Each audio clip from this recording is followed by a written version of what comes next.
Só, e as notícias estão explodindo, bombando nas principais manchetes do país inteiro. E eu faço questão de fazer aqui o trabalho de casa, né? Separar aqui as informações mais importantes, mais impactantes, para que você, inscrito aqui nesse canal, seja inscrito muito bem informado. Afinal de contas, né? Um cidadão bem informado jamais será escravizado. E tem muita coisa grave acontecendo ao mesmo tempo, para vocês terem noção do que eu vou trazer aqui para todos vocês. Traição, quebra-pau, trem foi feio, tá? Uma traição gigante dentro do PT aconteceu e deixou o Lula extremamente furioso. Vou trazer essa informação para vocês. Gente, o vídeo tá lotado de novas informações fresquinhas que acabaram de sair do forno. Não esqueçam, por favor, de se inscrever no canal, ativar o sininho das notificações e compartilhem o vídeo o máximo possível que vocês puderem. E olhem só, logo, a primeira informação do vídeo é a seguinte, gente, mais informações, tá? O doutor Vilardi, tá? Que está fazendo a defesa do Bolsonaro. Ele se encontrou hoje por 20 minutos com o presidente do STF, Luiz Roberto Barroso. Olha o quanto o Barroso estava feliz nessa audiência aqui com o doutor Vilardi. Gente, olha, eu fico impressionado que quando é para receber alguém da oposição, representante do Bolsonaro da oposição, olha só como o Roberto Barroso fica feliz, gente. Olha a felicidade na cara do Luiz Roberto Barroso. Imagina se fosse aqui um representante do Lula. Será que ele estaria aqui com essa cara? Acho que não. Eles nem disfarçam, né, gente? Afinal de contas, num passado não tão distante, uma fala dele foi o quê? Nós derrotamos o bolsonarismo. Aí tem um representante de quem? Do Bolsonaro ali na sua frente. Eu acho que ele pensa assim, meu Deus, o que é que eu tô fazendo aqui? Mas, pois bem, tá? E segundo informações aqui do advogado do Bolsonaro, ó, áudios não complicam o Bolsonaro, diz advogado após encontrar Barroso no STF. Tá aqui informação, portal de notícias UOL. Um dos advogados do ex-presidente Bolsonaro, Celso Vilardi, se reuniu nesta segunda-feira, 24, com o presidente do STF, Luiz Roberto Barroso. O que aconteceu? O defensor, o advogado, né, reafirmou que vai pedir a anulação, tá, da delação de Mauro Cid.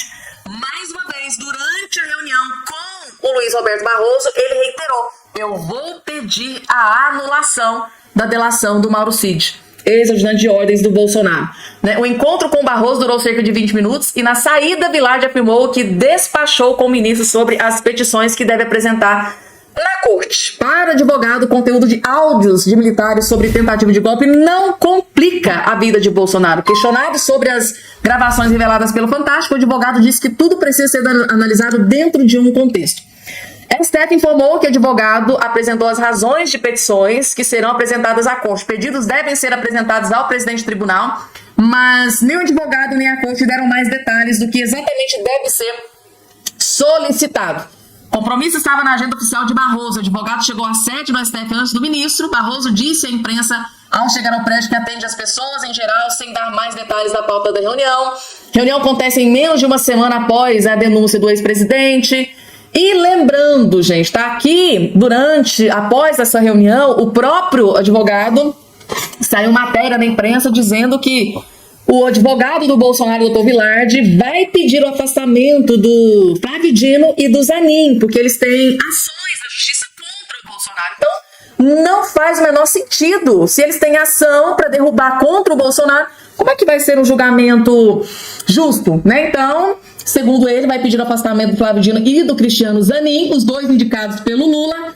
E, segundo o regimento interno do STF, deve substituí-lo, tá, gente? O Gilmar Mendes, que são os mais velhos ali logo em seguida, e o Dias Toffoli da próxima turma, né? Da segunda turma. Então, assim, vai trocar 6 por meia dúzia, como eu disse no vídeo anterior aqui para todos vocês. Mas, segundo o advogado, os áudios não complicam o Bolsonaro, diz o advogado após encontrar o Luiz Roberto Barroso, que tá muito, gente, tá? Eu tô impressionado quanto o Barroso tá feliz aqui nessa reunião com o advogado do Bolsonaro. Fico imaginando, se fosse alguém aliado do Lula, será que ele estaria com essa cara aqui, gente? Coloca aqui embaixo a opinião de vocês. A plataforma de vídeos Rumble e o grupo de mídia de Donald Trump entraram com uma nova ação contra o ministro Alexandre de Moraes do Supremo Tribunal Federal.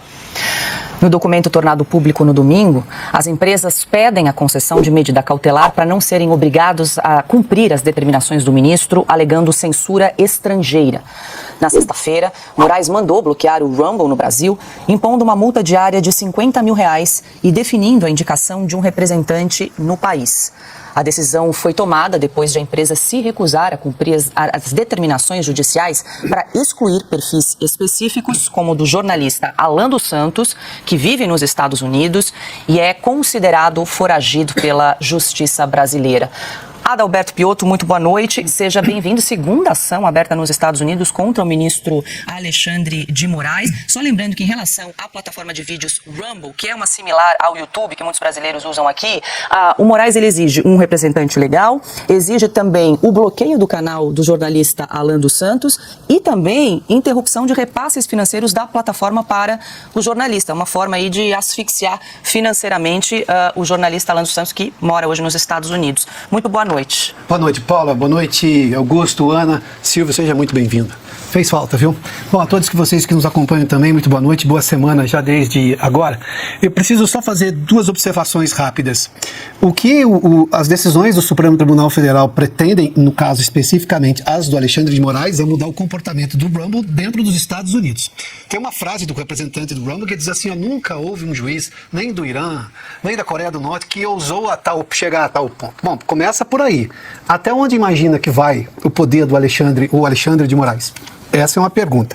A outra coisa que é preciso anotar com muita atenção agora é essa, digamos, narrativa do representante legal aqui no Brasil. A lei brasileira obriga, sim, que uma empresa estrangeira tenha um representante sediado no Brasil.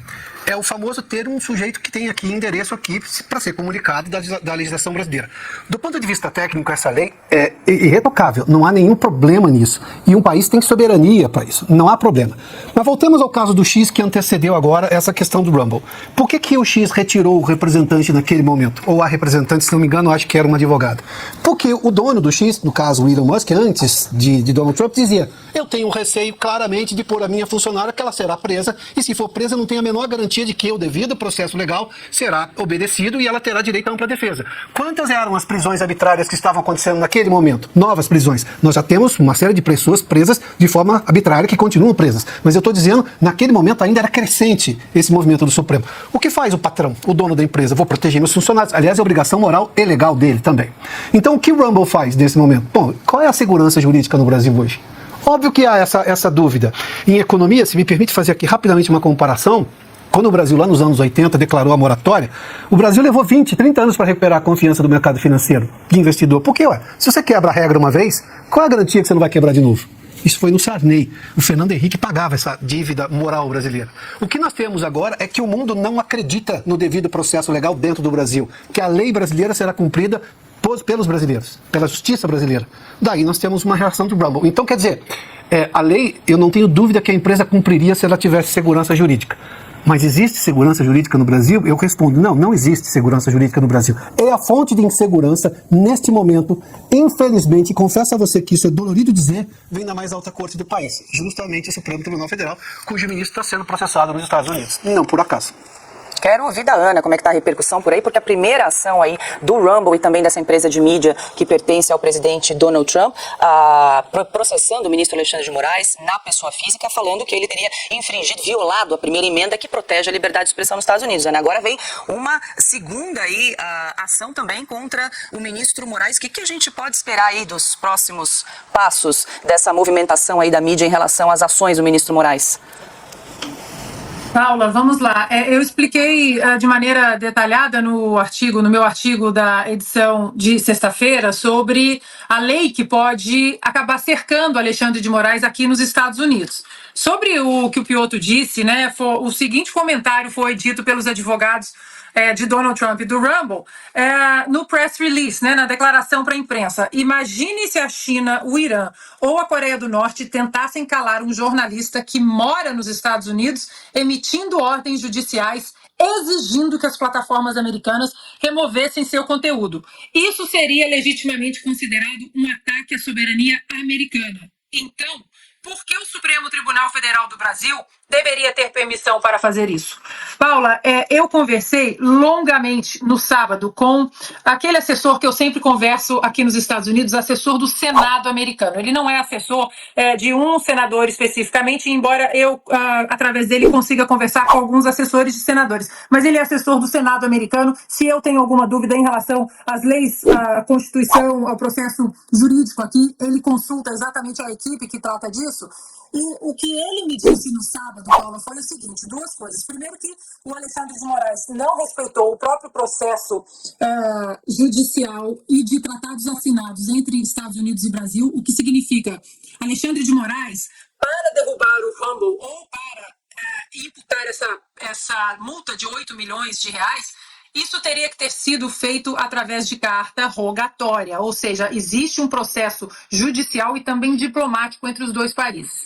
E outra coisa importante que ele me disse é que o seguinte, esse processo começa com o nome Alexandre de Moraes na pessoa física, ele não citou outros nomes, mas ele me disse o seguinte, não vai parar no Alexandre de Moraes. Todos aqueles que atentarem contra a Constituição americana, contra a primeira emenda à Constituição dos Estados Unidos, que protege de maneira muito sólida a liberdade de expressão em solo americano, todos eles serão processados aqui nos Estados Unidos. Então, Paula, de novo, a gente vem falando muito sobre isso. Não tem tic-tac, não tem 72 horas, agora o xadrez, tudo isso é um processo que será respeitado, todo o caminho do processo será respeitado aqui nos Estados Unidos, mas abre-se uma porta muito perigosa para Alexandre de Moraes nesse momento e uma porta que pode chegar, que pode acabar colocando outros ministros para dentro desse quarto. Bom, e Lula saiu em defesa do ministro Alexandre de Moraes. Durante um discurso para militantes do PT no sábado, o presidente afirmou que o ministro é vítima de perseguição por parte do presidente dos Estados Unidos, Donald Trump. Esse cidadão, ele não foi eleito para ser gerente do mundo, ele foi eleito para governar os Estados Unidos e ele que governe bem. E quem vai governar no Brasil somos nós. O brasileiro vai governar do jeito que a gente quer. Ninguém, nem esses produtores da plataforma que pensa que manda no mundo, ninguém vai fazer com que a gente mude de rumo nesse país. Ninguém. Não adianta ameaçar pela justiça, não adianta perseguir o Alexandre de Moraes, porque nós precisamos dar os parabéns ao Alexandre de Moraes e ao Procurador-Geral da República pela denúncia contra os golpistas de 2008. Pois é, Silvia, esse é um discurso que fortalece ainda mais, né, o consórcio Supremo Tribunal Federal, governo Lula. Paula, e absolutamente problemático. Embora ele estivesse falando ali para uma plateia controlada, uma plateia amestrada, né? Ele está falando para dentro do PT. Embora o público fosse esse, a fala dele é uma fala que denota gravidade. Próxima informação na tela, gente. Daqui a pouco, gente, carta de renúncia do cargo, tá? Eu vou trazer uma informação muito grave daqui a pouco para vocês. Tem a Janja detonada pelo jornal o Globo. Vou trazer tudo daqui a pouco para vocês, porque vejam só essa notícia que foi divulgada aqui. Gente, notícia fresquinha, divulgada aqui há poucos instantes. Exclusivo e urgente. Comitê de Judiciário dos Estados Unidos pauta para esta quarta-feira projeto que pode cancelar visto de Alexandre de Moraes e outras autoridades. Segundo a matéria, o Comitê Judiciário da Câmara dos Representantes, presidido pelo republicano Jim Jordan, pautou para esta quarta-feira, 26, ou seja, próxima quarta-feira, o projeto de lei, tá? E a proposta, aquele projeto de lei que cancela vistos. A proposta de autoria do deputado Dale Issa e coautoria da deputada Maria Elvira Salazar, grande crítica de Moraes, tornará inadmissíveis nos Estados Unidos e deportará e cancelará vistos de autoridades estrangeiras que violem direitos de liberdade de expressão de cidadãos americanos. Se aprovado, o projeto terá efeito imediato sobre autoridades brasileiras, incluindo o ministro do Supremo Tribunal Federal, Alexandre de Moraes, procuradores e delegados da Polícia Federal que estiverem ou já estiveram envolvidos em ações contra plataformas e usuários americanos. Na legislatura anterior, o projeto já havia sido aprovado com ampla maioria em tempo recorde dentro do comitê. No entanto, não seguiu para votação em plenário porque os republicanos viram como baixas as chances de aprovação final devido ao controle democrata no Senado e na Casa Branca. Só que agora o Senado mudou completamente, né? com essa última eleição. Agora, com Donald Trump na presidência e maioria republicana, tanto na Câmara quanto no Senado, a expectativa é que o projeto seja aprovado rapidamente após sua passagem pelo Comitê de Jordan, tá? O vice-presidente vem declarando reiteradamente, inclusive durante o CPAC, no último fim de semana, que a nova política externa dos Estados Unidos será pautada pela defesa da liberdade de expressão em todo o Oriente.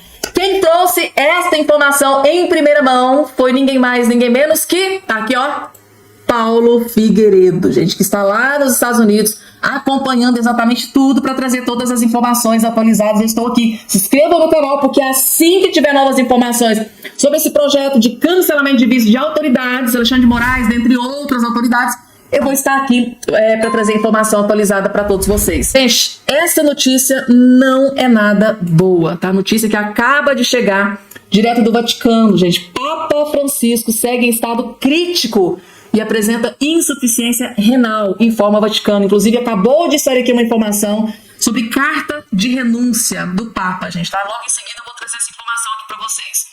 Vejam só, Papa Francisco apresenta insuficiência renal leve, informou em nota ao Vaticano na tarde deste domingo. O quadro de saúde dele segue agravando, né?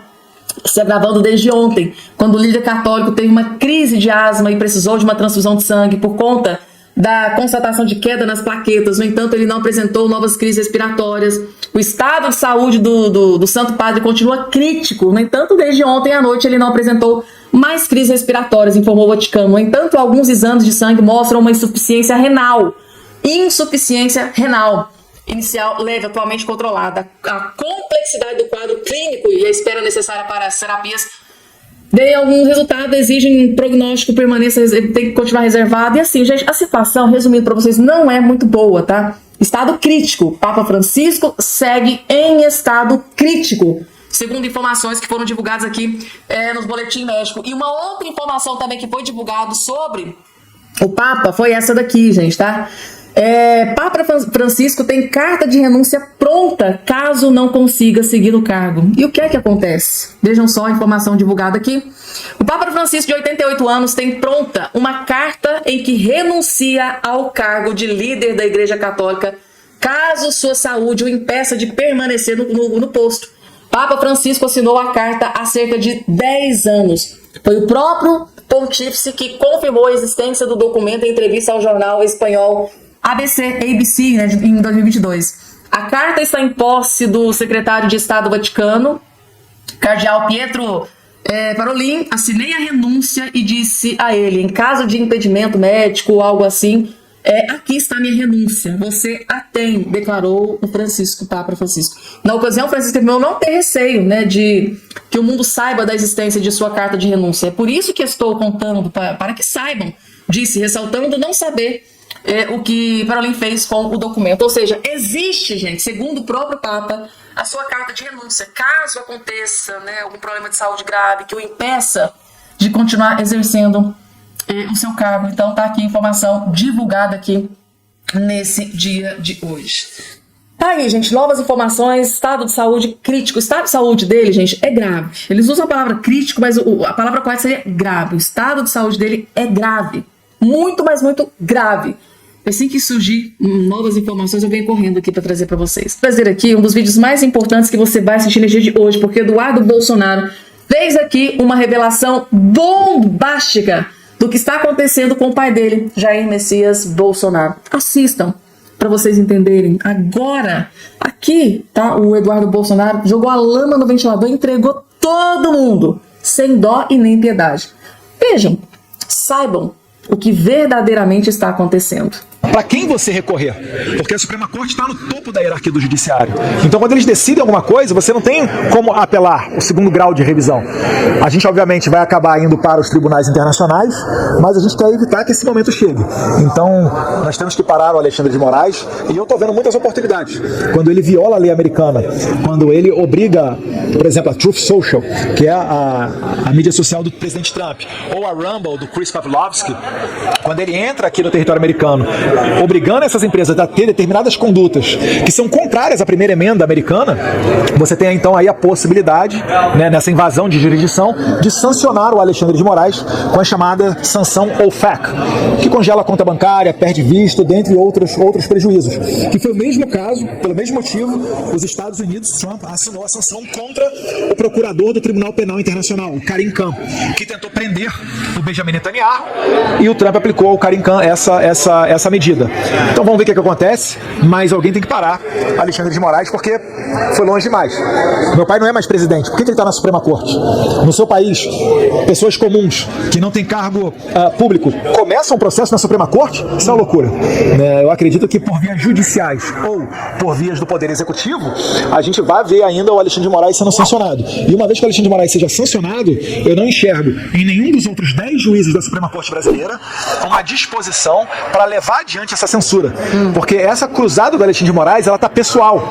Já é contra o Jair Bolsonaro. Assim como ele botou o Elon Musk, não sei se você sabe, ele botou o Elon Musk numa investigação no Brasil de fake news. Então é uma loucura, uma psicopatia, mas a gente vai ter que enfrentar e a gente há de vencer. Tá aí, gente, tá? Que denúncia bombástica, né, aqui do Eduardo Bolsonaro, né? Bolsonaro que não exerce mais nenhum cargo público, por quê? Está sendo julgado na Suprema Corte, né? Porque da Suprema Corte não tem mais pra onde, não tem como mais o Bolsonaro recorrer a absolutamente ninguém. Então, por isso, o Bolsonaro aí tá usando os seus conhecimentos fora do Brasil, caso seja necessário, né, que seja feito algo, né, para a proteção de Jair Messias Bolsonaro.